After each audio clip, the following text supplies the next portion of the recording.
ونستهديه ونعوذ بالله من شرور أنفسنا وسيئات أعمالنا. من يهد الله فهو المهتد ومن يضلل فلن تجد له وليا مرشدا. وأشهد أن لا إله إلا الله وحده لا شريك له وأشهد أن محمدا عبده ورسوله صلى الله عليه وسلم أدى الأمانة وبلغ الرسالة وجاهد في الله حق جهاده حتى أتاه اليقين. فصل اللهم وسلم على سيدنا وحبيبنا محمد. يا أيها الذين آمنوا اتقوا الله حق تقاته ولا تموتن إلا وأنتم مسلمون.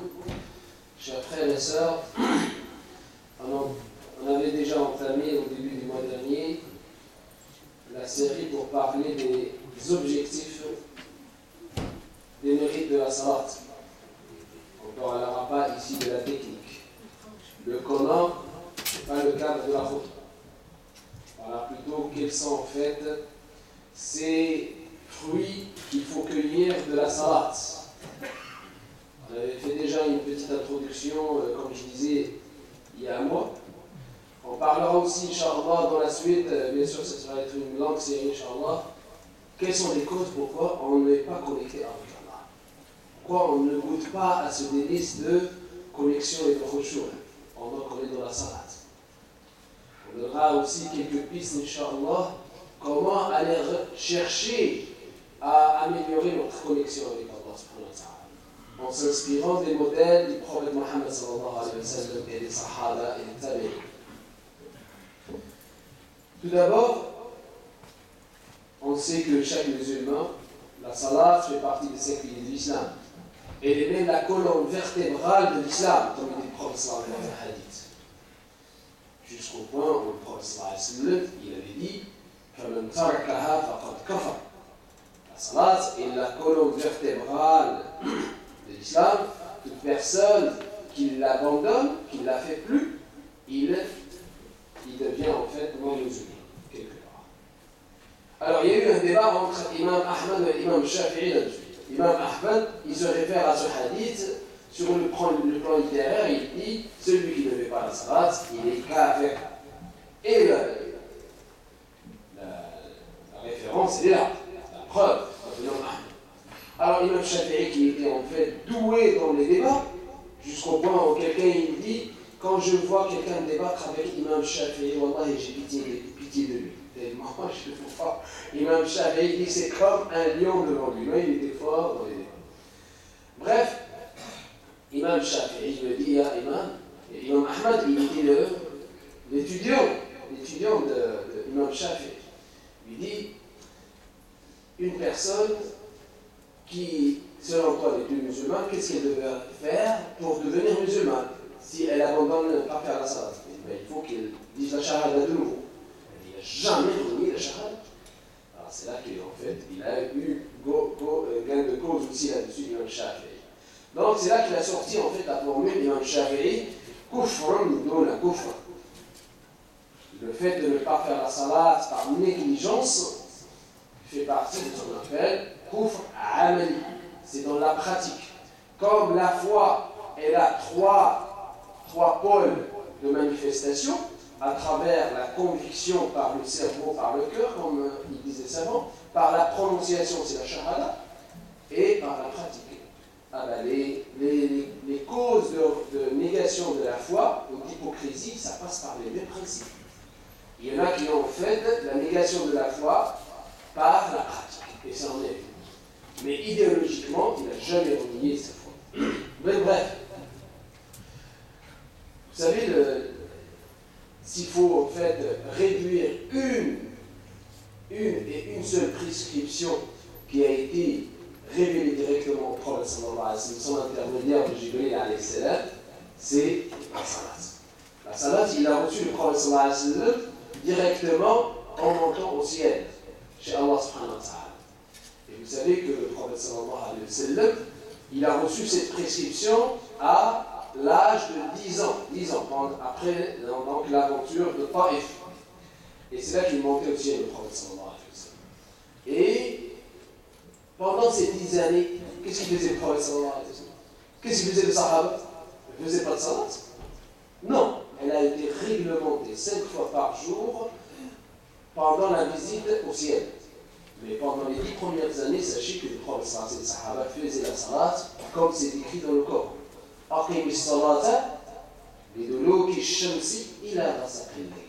Donc faites la salat avant en fait le lever du soleil et après le coucher du soleil. Il faisait juste 2 salats dans la journée. Et après il est rendu 50. Et après, le prophète sallallahu alayhi wa sallam, il a négocié avec Allah pour qu'on fasse juste dans le mérite il restait 50. Disons, en fait, ça c'est le plan un peu historique. Le prophète sallallahu alayhi wa sallam, quand il était là-haut, il a reçu la prescription de Allah. Il lui a parlé. Et même Jibril, il n'a pas pu traverser à cette phase-là. C'est le Muntaha. Vous savez, s'il y a un endroit où il y aura le paradis, Inch'Allah, c'est où?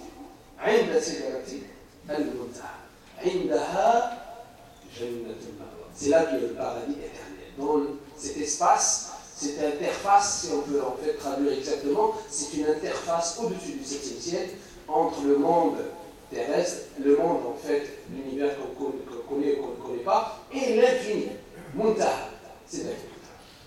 C'est pour ça que le paradis, comme le décrit le prophète sallallahu alayhi wa sallam, il a 100 niveaux. 100 niveaux, un seul niveau, il a l'espace entre les cieux et la terre. Imaginez, 100 niveaux. Alors, le prophète sallallahu alayhi wa sallam, quand il a reçu cette prescription, au retour, Aïcha lui a posé la question: est-ce que tu as vu Allah subhanahu wa ta'ala alors que tu étais tout proche? Qu'est-ce qu'il a répondu, le prophète sallallahu alayhi wa sallam? Nourun anna arah, c'est une lumière intense, comment puis-je le voir? Au début, il a répondu: je ne l'ai pas vu. Je ne l'ai pas vu, le prophète sallallahu alayhi wa sallam. Matériellement, physiquement, je n'ai pas pu le voir, je n'ai pas les facultés pour. Mais après, il a répondu, le prophète sallallahu alayhi wa sallam, mais si, je l'ai vu. Je l'ai vu avec quoi? Pas avec mes yeux. Je l'ai vu avec la lumière de mon cœur. Alors, toute personne qui devrait en fait cheminer vers Allah devrait vérifier son cœur pour avoir cette lumière. Wallah, dès qu'on a cette lumière dans mon cœur, on voit ce que les gens ne voient pas, on entend les choses comme les autres ne voient pas. C'est exactement le niveau, le haut niveau de la foi, ce qu'on appelle, al-wali. Al-wali, tout ça je deviens ces oreilles avec lesquelles je l'ai entendre, avec la lumière de mon corps. Il a des filtres. Je serai en fait ses yeux avec lesquels il voit, ses mains avec lesquelles il bouge et ses pieds avec lesquels il marche, comme il dit al-hadith aussi. C'est pour ça qu'Allah subhanahu wa ta'ala, vous savez, dans le Coran, il nous dit فَإِنَّهَا لَا تَعْمَى أَبْصَارَ. Ce n'est pas les yeux qui sont aveugles, c'est plutôt le cœur. Comme il dit le prophète sallallahu alayhi wa sallam, il y a dans le corps humain, il y a un petit organe qui s'appelle le cœur, c'est lui le maître. S'il est purifié, tout le corps est purifié. C'est le roi du corps. Alors pourquoi en fait on n'est pas connecté avec Allah? Alors que le prophète sallallahu alayhi wa sallam, l'objectif premier, comme il dit sallallahu alayhi wa sallam, en définissant la salat, il dit as-salatu salat al-abd. As-salat salat al-abd. Ça devrait être le moment privilégié de notre vie d'être connecté avec Allah subhanahu wa ta'ala. Pourquoi cette connexion n'est pas établie? Pourquoi on ne recueille pas les mérites de cette connexion? Imaginez quelqu'un qui est réellement connecté avec Allah, comme il était le prophète sallallahu alayhi wa sallam. Comment il se serait senti? Comment il trouverait ce moment-là avec le créateur des mondes, Allah subhanahu? Tu as la chance d'être connecté avec lui pendant la salat. Et nous, qu'est-ce qu'on dit? Débarrassons-nous de la salat. Le prophète sallallahu alayhi wa sallam, qu'est-ce qu'il disait à Bilal? Aqim as-salat ya Bilal. Aqim. Arihna biha ya Bilal. Fais l'appel de la salat pour qu'on trouve paix, apaisement du cœur dans cette connexion avec le Seigneur des mondes. Subhanallah. Allah, c'est ce principe-là, je pense, qu'il manque dans notre approche dans cette salat. Parce qu'on la sent comme fardeau. Alors que Allah, qu'est-ce qu'il a dit? Ista'inu bis-sabr was-salat. Tu as un problème, fais comme le prophète sallallahu alayhi wa sallam. Quand il est arrivé qu'il vivait des épreuves, il réfugiait dans la salat. فَفِرُّوا إِلَى اللَّهِ كَانَ إِذَا حَزَبَهُ أَمْرٌ فَزَعَ إِلَى الصَّلَاةِ. Il court vers la salat pour se connecter avec Allah. Les musulmans ne devraient pas connaître le stress. Tous les stress devraient s'estomper au moins pendant qu'on fait la salat. Alors que nous, quand on fait la salat, pour en fait se débarrasser, bien sûr qu'on ne vit pas ce moment de connexion. Le prophète Allah subhanahu wa ta'ala, il est dit وَإِنَّهَا لَكَبِيرَةٌ إِلَّا عَلَى الْخَاشِعِينَ. La salat, c'est un fardeau. C'est une montagne sur les épaules de quelqu'un qui ne croit pas. C'est pour ça que toutes les prescriptions de l'islam se sont inscrites une fois la foi a été ancrée dans le cœur des croyants. Après 13 ans de formation exclusive sur la foi. Lisez les derniers versets, les derniers sourates du Coran. Lisez. Tout ça traite de la foi en Allah, le Créateur. Allah est le sublime. Allah est l'omniscient, l'omnipuissant. Et il peut en fait récompenser comme il peut en fait en demander des comptes dans le tas. Et c'est ça la foi musulmane. Si on y croit, c'est l'opportunité pour vivre ce moment d'excellence, de ihsan, en proximité d'Allah subhanahu wa ta'ala, on la manque souvent. C'est pour ça que l'imam Shafi'i et Ibn Qayyim, l'imam Shafi'i et l'imam Ibn Taymiyyah, ils ont repris cette formule. Ils ont dit Inna fil ardi jannah, Inna fil ardi jannah, ma lam yadkhulha lam yadkhul jannah al-akhirah. Jannah al-Qur'an, Jannah al-Unsi billah. Est-ce qu'on se sent qu'on est avec Allah tout proche? Est-ce qu'on se sent qu'on a cette relation intime avec Allah comme faisait le prophète sallallahu alayhi wa sallam? Quand il avait une épreuve, il allait se réfugier, il allait en fait se confier à Allah subhanahu wa ta'ala. Regardez cette situation pendant la bataille de Badr. Il a levé les mains aussi et commencé à faire le dua. Si tu ne nous aides pas, il n'y aura plus d'islam sur la terre, dit le prophète sallallahu alayhi wa sallam. Jusqu'à ce que Saïd, complètement soldat, il tombait par terre alors qu'il invoquait Allah subhanahu wa ta'ala. Alors Allah subhanahu wa ta'ala, il dit, la salat, elle est un fardeau seulement pour les gens qui ne croient pas à l'au-delà, qui vont rencontrer Allah subhanahu wa ta'ala. Alors il faut donc travailler plutôt pour avoir cette connexion, pour travailler le foi, mes frères et sœurs. Comme je disais, je l'ai cité en fait la citation en arabe et je vais la traduire, comme disait Ibn Qayyim, Ibn Taymiyyah et Imam Shafi'i. Il disait, il y a en fait un paradis sur terre. Celui qui ne vit pas ce paradis, il ne vivra pas le paradis éternel. C'est quoi ce paradis?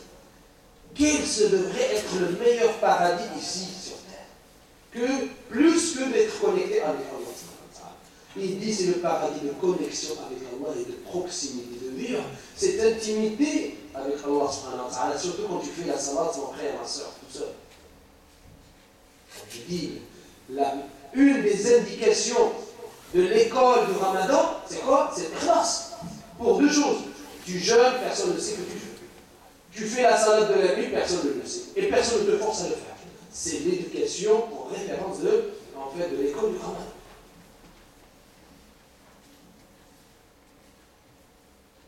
Un des objectifs, accueillir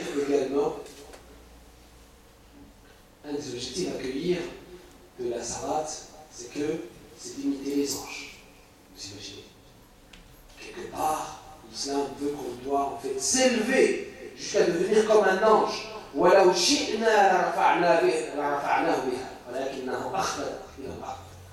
Il veut qu'on devienne comme des anges. Et le professeur qui était au ciel, il a vu les anges faire la même salat comme nous on l'a fait. Tous les prophètes, ils ont fait la même salat comme on l'a fait, avec les impulsions. Lisez le livre Dialogue entre un musulman et un chrétien. Toutes les références de la Bible. Subhanallah. Alors, imiter les anges. Un des objectifs aussi, c'est, comme on l'a dit, c'est d'aller chercher cette proximité privilégiée avec Allah. Et Allah, il a dit, wasjud waqtarib. Plus tu te prosternes, plus tu vas en fait te rapprocher de Allah subhanahu wa ta'ala. Un des objectifs à chercher aussi, c'est pour apprendre à être en connexion avec Allah à travers l'invocation, à travers dhikr. Dhikr, pourquoi? Allah il a dit à Moussa et Ibrahim et Haroun, deux prophètes. Il leur a dit Aqimi salata li dhikri. Invoque-moi à travers la salat. Et pourquoi? Parce que Allah il sait pertinemment qu'on oublie de l'invoquer. Ça arrive. Mais il nous oblige quelque part à l'invoquer, ne serait-ce que pendant la salat. 85 fois, au moins, on répète Allahu Akbar dans la salat dans la journée. Juste par les salats, les obligations.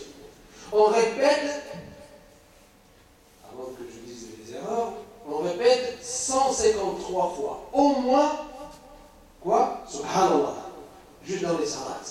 Subhanallah. 17 fois 9. Subhanallah. On répète au moins 17 fois Alhamdulillah, si ce n'est pas le double, 34 fois. Parce que quand on se relève de Coran, on dit Sami Allahu liman hamidah. Et dans chaque raka'a, on répète Alhamdulillahi Rabbil Alamin.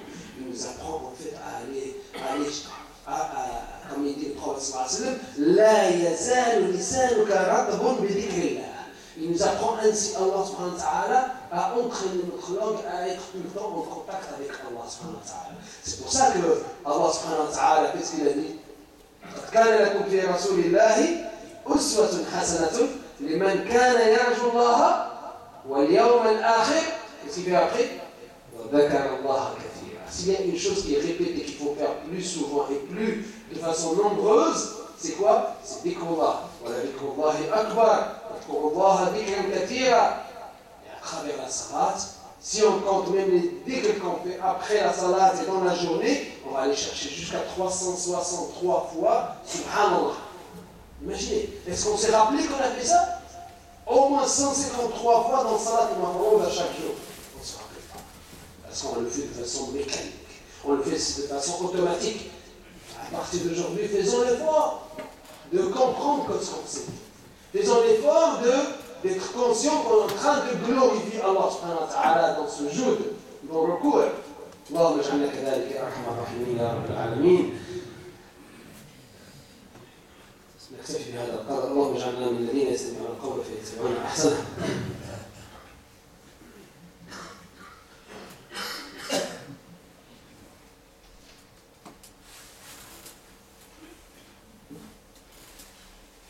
الحمد لله والصلاة والسلام على رسول الله.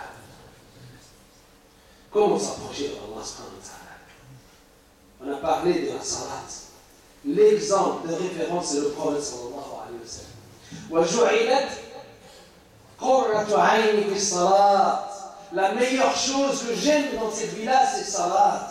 C'est d'être resté tout le temps connecté avec Allah. Et c'est pas pour rien, Abdullah ibn Umar il disait Wallahi, لو أعلم أن الله تقبل مني ركعتين لكان أفضل غائب عندي لغائب الموت. Si je sais que Allah acceptait juste le rak'at, la meilleure chose c'est de rencontrer Allah tout de suite. Parce que je sais que j'étais connecté avec lui au moins une fois dans ma vie. Regardez combien de fois on a fait la salat. Combien de fois on s'est senti réellement connecté avec Allah. Imaginez. Alors c'est pour ça que un autre exemple, et on va arrêter là-dessus, c'est Haritha. Je l'ai répété tellement de fois, mais c'est l'exemple. On n'a même pas d'excuse pour les adultes, alors que c'est un exemple que le prophète nous a offert pour un jeune dont la tête pourrait en fait, dans le jeune, maintenant les adolescents et les jeunes, la tête est ailleurs, elle est dans les computers, dans les chatting, dans les Xbox, je ne me rappelle pas de tous ces noms-là, de cette nouvelle technologie, mais en tout cas, le prophète sallallahu alayhi wa sallam, il donne un exemple concret d'un jeune qui est à peine 17 ans. Comment il s'appelle? Haritha ibn Wahb. Comment te trouves-tu Haritha ce matin? Il dit, Ya Rasulallah, je me trouve dans le sommet de la foi. Le haut sommet de la foi, c'est Ihsan. Comment Ihsan? Tu adores Allah, c'est comme si tu le vois. Quand tu te fais ta salat, c'est comme si tu le fais, il est en face de toi. Comme si tu le voyais, il dit, c'est pour ça qu'il nous dit, Istahdiru 'azamat Allah wa antum bis salat. Présentez dans vos consciences la grandeur de Allah dans vos cœurs quand vous vous apprêtez à faire la salat. Et qu'est-ce qu'il dit? Haritha. Il dit, lorsque. Et le prophète lui a répondu, Haritha, donne-moi l'épreuve de ce que tu avances. Inna li kulli haqqin haqiqa, ma haqiqatu imanik. Donne-moi la preuve de ta foi. Tu parles du sommet de la foi. Et comme il dit, prophète, si tu ne vois pas Allah, lui, il te voit. Dans cette conscience-là. Ya Rasulallah.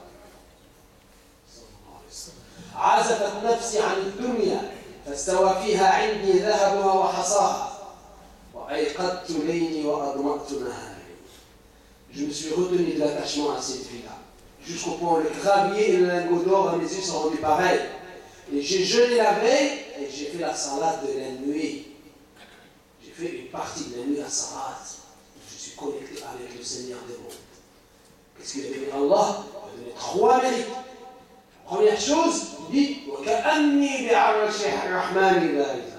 c'est comme si j'étais tout proche d'Allah, sans voile, tout proche de lui. Voilà la manière comment s'approcher de Allah. Pourquoi on n'a pas cette lumière dans nos cœurs comme il l'a dit le prophète sallallahu alayhi wa sallam? On en parlera aussi, Inch'Allah. On a parlé de wali, mais il y a en fait, plutôt le prophète sallallahu alayhi wa sallam dit 7. Il n'y en a pas plusieurs, il y en a 7 qui seront en fait sauvés dans l'au-delà. Ils seront sous l'ombre d'Allah le jour où il n'y aura pas d'ombre que la sienne. Et vous imaginez, ces 7 qui sont élus, certainement, ils ont eu cette connexion, cette lumière dans leur cœur. On en parlera, Inch'Allah. Mais finissons avec l'histoire de Harith, Inch'Allah, pour conclure. Il dit, et c'est comme si, en fait, j'ai vu les gens pleurer dans l'enfer, et j'ai vu les gens, en fait, se féliciter au paradis. Qu'est-ce qu'il a dit, prophète sallallahu alayhi wa sallam? Il était tout content. Même un jeune de 17 ans, il a mis les poings sur les i. Donne-moi tes arguments. Il a eu, en fait, là, les bonnes réponses de prophète sallallahu alayhi wa sallam. Il a dit, tu as le diplôme de la foi. Là, tu as le diplôme de la foi. Tu as vu tout et tu sais tout. 2 niveaux de yaqin. Ilm al-yaqin, il a dit, il lui a donné même le 2e niveau. Hein? Ilm al-yaqin wa ayn al-yaqin. Il a dit, وإنه لعلم اليقين لترونها عين اليقين ثم ترونها عين اليقين آية تكاثر. Il reste juste le 3e niveau de certitude. Ça, il n'y aura personne qui l'aura, c'est seulement dans l'au-delà. Jeune Inch'Allah. Qu'est-ce qu'il a dit? Le prophète sallallahu alayhi wa sallam, maintiens-toi sur la foi, parce que tu as tout vu, tu sais tout maintenant. اللهم اجعلنا من الذين يستمعون القول فيتبعون احسنه اولئك الذين هداهم الله واولئك هم اولو الالباب اللهم اجعلنا من الملتزمين بحقيقه الدين اللهم نور قلوبنا بنور الايمان واشرح صدورنا للاسلام وزينا بلباس التقوى اللهم نور قلوبنا بنورك الذي لا يخفى اللهم اجعلنا من المتقين ربنا آمنا بما أنزلت واتبعنا رسولك فاكتبنا مع الشاهدين اللهم احفظنا فوق الأرض وتحت الأرض وعند العرض بين يديك اللهم اجعل خير أعمالنا خواتمها وخير أيامنا يوم لقائك وآخر كلامنا على لا إله إلا الله محمد رسول الله صلى الله عليه وسلم عليها نحيا وعليها نموت عليها نلقى الله سبحانه وتعالى وهو راض عنا اللهم احشرنا في زمرة الحبيب المصطفى وهو راض عنا اللهم لا تخالفنا عن منهجه ولا عن سنته يا أرحم الراحمين يا رب العالمين اللهم إنا نسألك الشوق إلى لقائك اللهم إنا نسألك الشوق إلى لقائك اللهم إنا نسألك الشوق إلى لقائك ولذة النظر إلى وجهك الكريم في غير ضراء مضرة ولا فتنة مضلة اللهم زينا بزينة الإيمان واجعلنا هداة مهتدين اللهم انصر الإسلام وأعز المسلمين ربنا آمنا بما أنزلت واتبعنا رسولك فاكتبنا مع الشاهدين وانصر اللهم الإسلام والمسلمين وارحم من علمنا وارحم والدينا وارحم جميع المسلمين الشهداء يا أرحم الراحمين يا رب العالمين. On invoque Allah subhanahu wa ta'ala de purifier nos cœurs, d'illuminer nos cœurs par son amour et par la foi, qu'on soit pardonné, Inch'Allah, dans le paradis. Amin. Subhana rabbika rabbil izzati amma yasifun wa salamun ala al-mursalin. Walhamdulillahi rabbil alamin.